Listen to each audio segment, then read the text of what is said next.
Hi all, I'm Elsie here and I'm going to be sharing with you some of my findings from my research. I was looking at the theory of inventive problem solving. That's a theory by a Russian guy who is called Genrich Ashula. He basically found out that there's a standard way of solving problems in the world, and with that he made the 40 principles, which were really my focus in my study. So with that I started to look into all the principles and started to look for examples of how the principles can be applied to business. Originally the study was done for sciences, and so I took a different route of wanting to see how we can actually use some of the principles to actually solve problems in business.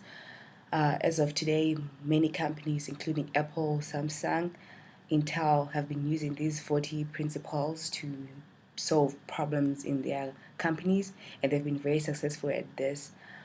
So today I'm going to talk about the first principle, and it is called segmentation.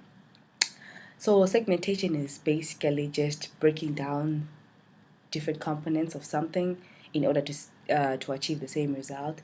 So my example that I have today is companies break down different teams so that they can specialize in the different areas that they are good at.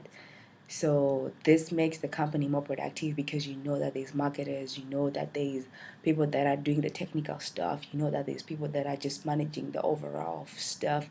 So that is very handy in a company and it helps a company be successful.